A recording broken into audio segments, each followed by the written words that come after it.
9 excursionistas experimentados, una tienda de campaña cortada desde adentro, huellas en la nieve que salen del campamento, algunas descalzas, otras con un solo zapato, ninguna con el equipo de invierno necesario para sobrevivir más de 20 minutos en esas temperaturas, y sin embargo, caminaron a lo largo de cientos de metros.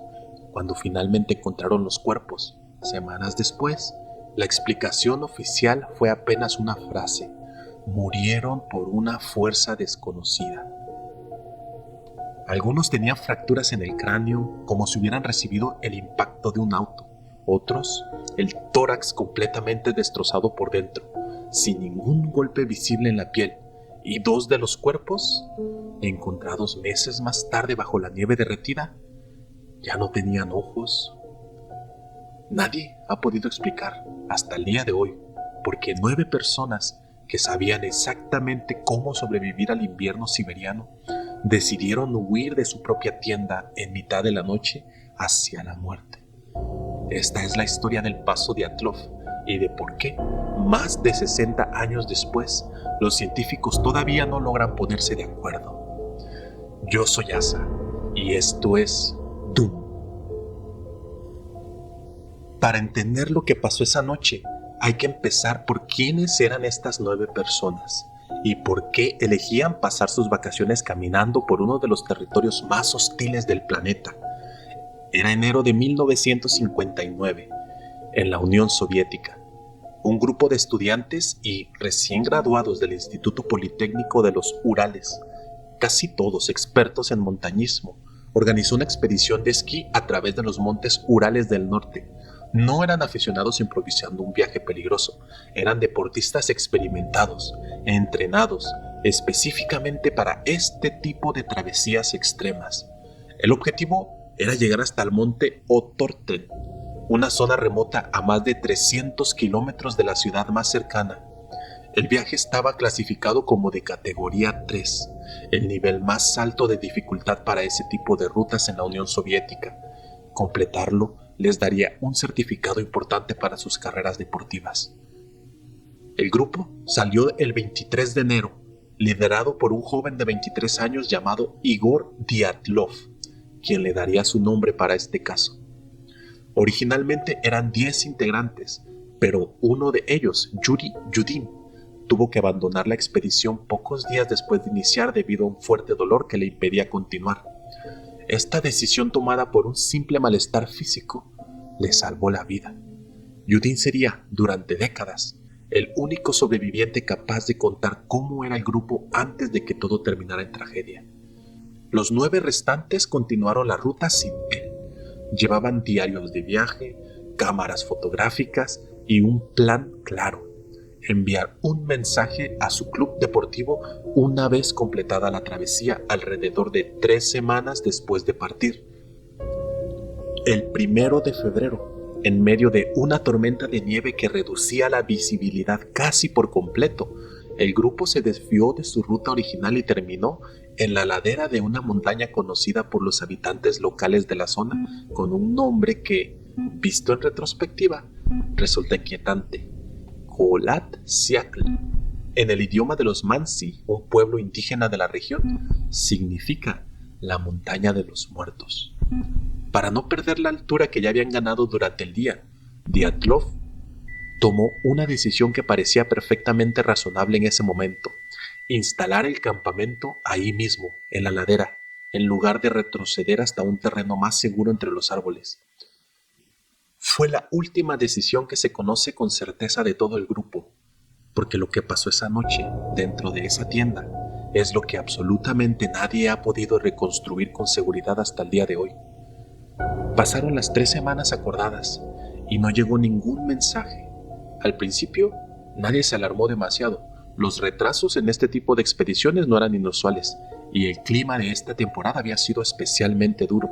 Pero cuando pasaron varios días más sin ninguna noticia, el club deportivo dio aviso y se organizó una búsqueda. Militares, voluntarios, estudiantes y policías se internaron en la zona helada de los Urales. Y el 26 de febrero, casi un mes después de que el grupo iniciara su viaje, encontraron algo que no tenía ningún sentido. La tienda de campaña seguía ahí, en la ladera de la montaña, medio cubierta de nieve, pero de pie. Y estaba cortada, no desde afuera, como si alguien hubiera intentado entrar. Estaba abierta desde adentro, con cortes limpios, como si quienes estuvieran dentro hubieran necesitado salir de la forma más rápida posible sin perder tiempo ni siquiera en desatar la entrada. Dentro encontraron pertenencias, comida, calzado, suficiente calzado y ropa de invierno para todos los integrantes del grupo. Es decir, quienes salieron de esa tienda esa noche lo hicieron sin las botas ni la ropa que los habría protegido del frío siberiano. Afuera, en la nieve, los rescatistas lograron distinguir huellas, 8 o 9 rastros de pisadas, algunas completamente descalzas, otras con un solo calcetín, dirigiéndose en línea relativamente recta hacia un bosque cercano a más de 1 kilómetro de distancia. A esa temperatura y sin protección, una persona tiene minutos, no horas, minutos, antes de que la hipotermia empiece a afectar seriamente su capacidad de pensar con claridad. Y sin embargo, las huellas continuaban constantes durante cientos de metros.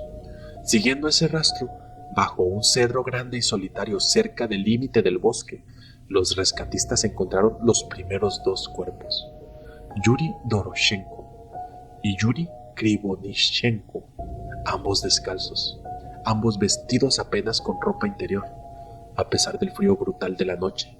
Junto a ellos, los restos apagados de una pequeña fogata y ramas rotas del cedro hasta una altura considerable, como si alguien hubiera trepado el árbol repetidamente, quizás buscando ver algo en la distancia o huyendo de algo que estaba en el suelo. Ninguno de los dos había muerto por congelamiento simple. Sus cuerpos mostraban signos de haber luchado contra el frío durante un tiempo antes de morir. Y esto era apenas el principio de lo que los rescatistas estaban a punto de encontrar. A pocos metros del cedro, los rescatistas encontraron un tercer cuerpo, el de Igor Dyatlov mismo, el líder de la expedición. Estaba a unos 300 metros de distancia de la tienda, boca abajo, con la cabeza orientada hacia el campamento, como si hubiera estado intentando regresar. Poco después se encontraron un cuarto y un quinto cuerpo, dispersos en distintos puntos entre el cedro y la tienda. Todos mostraban el mismo patrón desconcertante. Habían intentado volver, pero no lo habían logrado. Con estos 5 cuerpos localizados, la investigación oficial se estancó durante meses. La nieve profunda impedía buscar más allá. No fue sino hasta mayo, con el deshielo de la primavera, que se encontraron los 4 cuerpos restantes. Y fue en ese momento cuando el caso dejó de parecer una simple tragedia de montaña. Estos 4 cuerpos aparecieron enterrados bajo varios metros de nieve, dentro de un barranco cerca de un pequeño arroyo, y las autopsias revelaron heridas que ningún investigador supo explicar con las herramientas de la época. Uno de ellos tenía el cráneo fracturado. 2 más presentaban fracturas graves en el tórax, del tipo que normalmente solo se observa en accidentes automovilísticos a alta velocidad, con la fuerza suficiente para destrozar las costillas desde adentro. Y sin embargo, ninguno de los 3 tenía heridas externas visibles en la piel que correspondieran a un golpe de esa magnitud, como si la fuerza los hubiera aplastado desde adentro del cuerpo sin marcar la superficie. Y había más. 2 de los cuerpos ya no tenían ojos. Otro había perdido la lengua. Y a otro le faltaban las cejas. El forense a cargo, incapaz de encontrar una explicación satisfactoria, terminó firmando el caso con una frase que se ha repetido durante más de 60 años y que resume perfectamente la frustración de todos los que investigaron después. Los 9 habían muerto por una fuerza natural desconocida y convincente. Nada más. Ninguna explicación adicional. El caso se cerró oficialmente en mayo de 1959, apenas un mes después de encontrar los primeros cuerpos, y varios de los archivos de la investigación permanecieron sellados durante décadas. Fue esa combinación, heridas imposibles de explicar, una frase oficial que no explicaba nada, y documentos ocultos durante años, lo que convirtieron a este caso en terreno fértil para todo tipo de teorías. Durante más de 60 años, el paso Dyatlov ha acumulado casi todas las teorías imaginables. Algunos apuntaron a pruebas militares secretas. La zona estaba relativamente cerca de instalaciones soviéticas restringidas, y algunos testigos reportaron haber visto luces extrañas en el cielo esa misma noche. Otros hablaron de infrasonido, vientos que, al pasar por la forma específica de esa montaña, podían generar frecuencias inaudibles capaces de provocar pánico extremo y desorientación, suficientes para explicar por qué un grupo de expertos huyó de su propia tienda sin ropa y sin abrigo. Y, por supuesto, no faltaron las teorías que escapaban por completo de cualquier explicación convencional, desde encuentros con algo no humano, hasta maldiciones ligadas al propio nombre de la montaña de los muertos.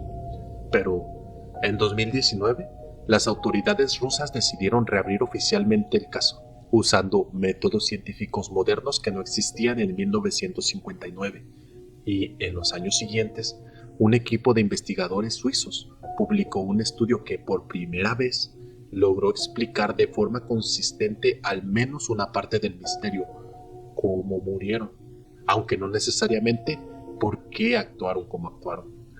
La explicación se centra en un tipo específico de avalancha, conocida como avalancha de placa. A diferencia de una avalancha tradicional, que arrastra grandes cantidades de nieve en un movimiento visible y violento, este tipo de evento ocurre cuando el viento acumula progresivamente una plancha de nieve compacta sobre la pendiente, justo encima de un punto de fragilidad. Con el tiempo, y bajo las condiciones exactas de esa noche, esa placa puede desprenderse de forma repentina, golpeando con fuerza bruta, pero sin dejar el rastro visual masivo de una avalancha convencional. Según este modelo, esa placa de nieve pudo haber caído justo sobre la tienda mientras los excursionistas dormían, explicando las fracturas de tórax y cráneo sin necesidad de un golpe externo visible en la piel. El peso y la fuerza del impacto se centraron en el interior del cuerpo, no en la superficie. Es una explicación sólida, respaldada por simulaciones físicas serias, pero incluso los propios investigadores que la propusieron fueron honestos en algo importante. Este modelo no explica todo. No explica por qué salieron descalzos hacia el bosque en lugar de quedarse cerca de los restos de la tienda. No explica los rastros de radioactividad encontrados en parte de la ropa de las víctimas.